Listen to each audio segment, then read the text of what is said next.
Adalia yan. Oh? Pero para siyang bonsai. Ito eh, nung ako'y bumili ng...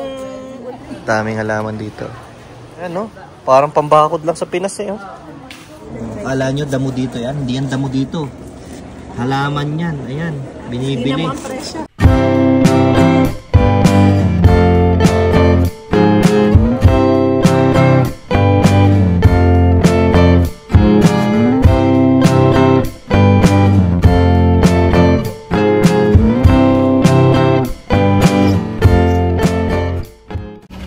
Saturday today and wala kami magawa kaya nag-road trip kami dito sa Nilak mo may.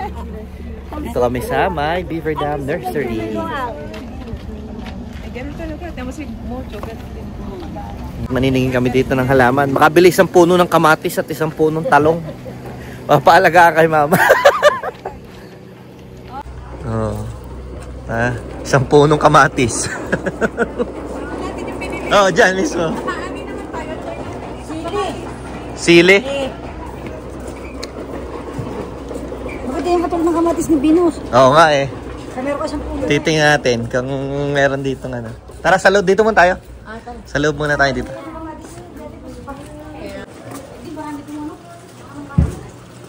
Ayan na, oh, nabulaklak na.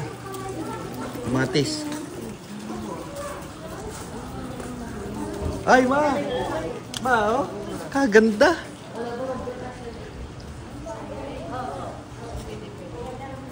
Ma, lahi ng Adalia. Adalia yan. Oh? Pero para siyang bonsai. Ito eh, nung ako'y bumili ng undas, bumili ako ng ganito. Tapos itinanim ko. Eh, malaan eh ko. Namatay. Naganda ang Adalia sa atin. Di yan? Hindi sa atin, sa Indang. Dati may tanim kami ganito, napakalago. Oh, Adalia. Ayan, kamatis. Ayan, yan. 4 ang 4 inches. Ay, hindi pala, pala yun. Nasaan to? Beefsteak tomato. Beefsteak tomato. Hindi maganda yung beefsteak. Hanapin. Baka, tinan mo, doon sa kabila. Max, silipin mo. Tapos, oh, kuya, na-miss ko yung ganito ko. Galing Baguio. Daddy. Ano, sabi ko kanina ba, grow tayo ng celery para pang lumpia. Mami, 150 lang ang kamatis.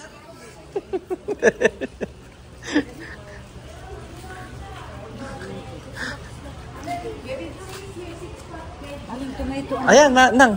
150 ang kamatis, ere. Ere.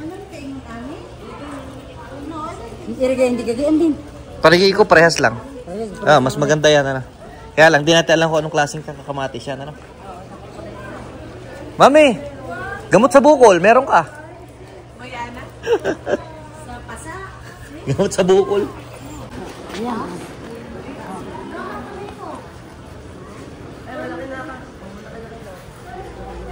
Ito Roma. Malalaki, ayan nang. Oo, ayan. Ay, maliliit. Ito, nang, ay iba, ito. Beef steak. Beef steak daw, ayun, oh. Daming halaman dito. Sabi namin, magtitingin-tingin lang kami. Magpipicture-picture kami sa mga bulaklak. Pero kung may magustuhan, hindi. Ano, kasi sa bahay, meron akong lupa na isang sako at saka may mga paso ako doon. So, tingnan namin. Pero mga ganito talaga, hindi ako mag-aksayang bumili ng mga ganitong klaseng bulaklak. Eh, pagkatapos ng ano, ng summer, malalanta lang, mamatay na yan. Nang ito sili. Ay, sili apatan. Ano kayang sili yan? Ay, nabulaklak na eh, sili. Oh, may bulaklak na.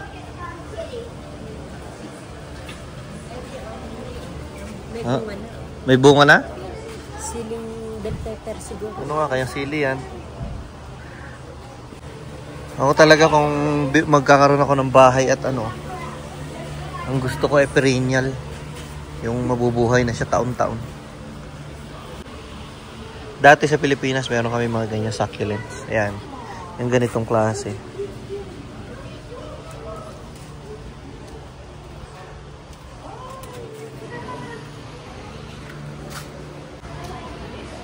Parang garden sa Pilipinas.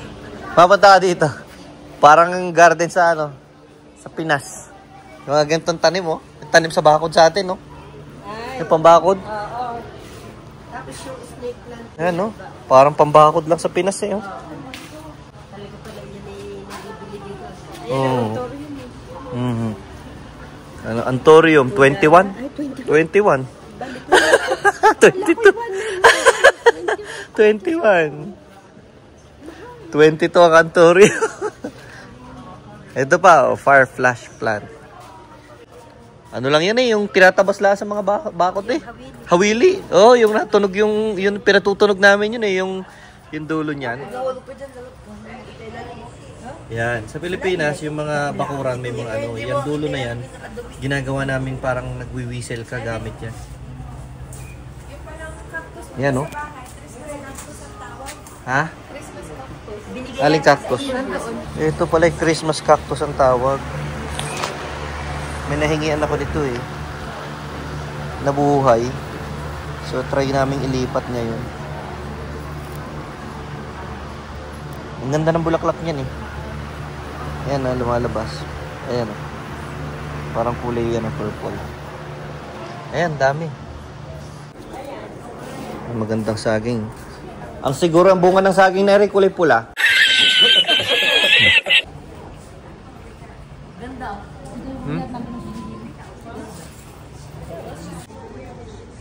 Ito talagang dinayo namin dito eh. Ang gaganda. Yung tipong titigan mo lang sila, mag-enjoy ka na talaga eh. Marerelax ka talaga.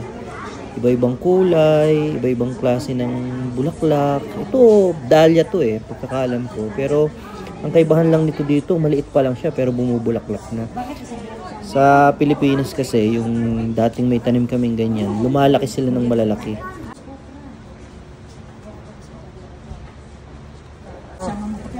Dito ko hindi talaga makapaniwala. Kung alam ko lang talaga, kung alam ko lang.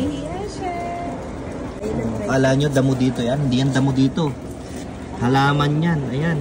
Binibili. $9. Sa Pilipinas, pahirapan para mapatay lahat yan. Tama na, baka mamatay. May tinik yan. Inumin lang. Oo. Yung asin, ganyan. Ano yan? Blue? Anong pangalan niya nang? Yung itong blue? Ito. Oo. Ito, yan. Yan ipandagay sa iniinom. Ganda oh. Ganda ng mga bulaklak. Magkano kaya ang isang gayon? Walang presyo. Mami, irin ang pinakamaliit na bulaklak na nakita ko. Naalala mo yung binili natin na nasayang na i-donate na natin doon sa bahay, Daddy. Yan yung malamla. bulaklak. Oo. Ano yun eh? Yan yung matingkad. Ano, Rick? Takad ko ba? Oo, takip cool. Ang mga damo sa atin na bebenta rito, ano?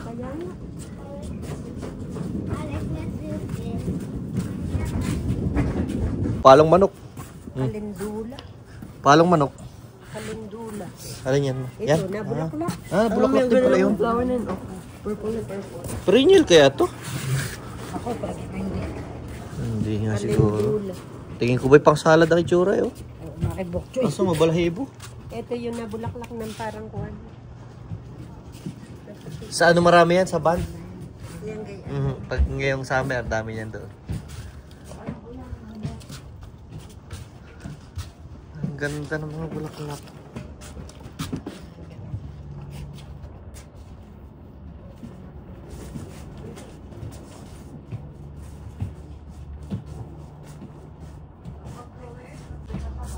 Yung pandilig nila, yung mabantot yun. Siyempre, kailangan ng halaman yan eh. Ayaw nila yung hangin na malamig ng Alberta eh. Nalala ko nung summer pa, pakain talaga dito, force ka. Isa pa to sa mga napagtripa naming picturean kasi ang ganda talaga niya. Nagkukumpul-kumpul yung mga bulaklak niya sa sanga, ganyan. Pero nga lang ko pag winter, ano yan eh. Parang patay na puno lang. Tapos yan pa, oh. Gaganda ng mga bulaklak. Ang kulay. Nakaka-enjoy talaga. Yan ang dinadayo ko dyan eh. Hindi naman yung makabili ng halaman talaga eh. Nakaka-enjoy eh. Kahit hindi ka mamili ng bulaklak eh. Maningin ka lang. Masaya na eh. Lahat ng klase ng garden na flowers. So, pang garden. Mga mahihilig nga naman sa halaman dyan. Oh. Eto, dayuhin nyo. Napakadami. Dito sa sa Beaver Dam Nursery. Dito sa Okotoks. Yeah, napakadami. Row. Iba-ibang row. Iba-ibang kulit na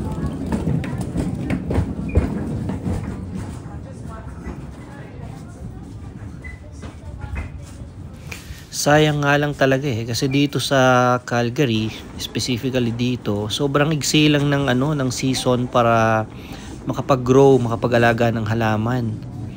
Pero partida kahit gano'n, napakadami pa ring mga Canadian, mga Calgarian ang talagang gumagastos para sa mga halaman na ganyan, para may display nila kahit na maigsi lang talaga yung panahon para makapag-display ng mga halaman. Marami pa rin ng mga plantito at plantita dito. Meron pa mga Mapa Filipino man o Canadian. Paradise. Wow.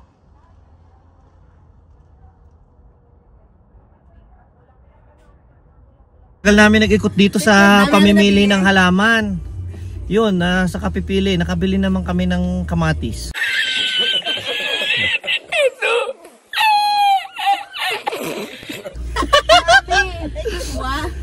para may mapagkabalahan ko aming mga mabuksan. board na Grabe, yun na talaga yung pinaka the best na nakita namin So, nasulit ba yung pera? Ganda ng bulaklak. Kasi naman, bakit ka bibili ng bulaklak tapos mamamatay, sayang pera, di ba? Tsaka wala ang bahay. Bahay muna, bahay. My pee went backwards because Ayun, of the... bumili kami ng kamatis. Dati di ba kamatis at talong binili natin, no? Kamatis at talong. Ilang kamatis binili mo? 3 kamatis, iba-iba. Tapos meron kang bell pepper dati, 10 puno. Oh, nakaani tayong bell pepper, 2. Tapos, Ngayon, onion chive at saka 3 tomato. Kamatis. Na magkakaibang brand. Kasi Aray. mahilig sa kamatis Aray. Kamatis lang ulam na. Yun ang dinayo. Kamatis na lang. Pag may nilaga ka itlog. Sana naman bago kayo umuwi may bumuko na. Baka natapos na yung spring at saka ang summer, wala na. Ay, di bale, tatago natin sa loob pang next na next uwi na nila. Pagbalik ulit. Balik ulit, to be continued na lang ang pag-alaga. Pag nilagay nyo sa loob ng washroom. Tara na, mga pagmerienda na lang, may mapapala pa. Kakain ka.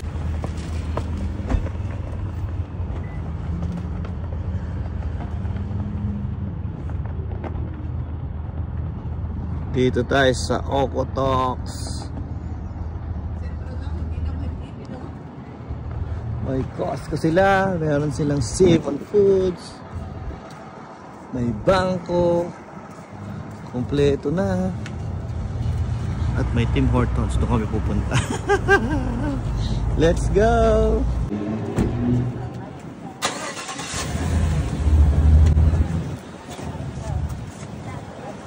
What are these under my tongue? Siyempre bago tayo umuwi, hindi pwedeng hindi tayo dadaan muna sa Tim Hortons para magkape at magmerienda. Nakakagutom ding maningin ng mga halaman So after nito, diretso na rin kami sa bahay. Pagod kami sa pamimili ng mga halaman.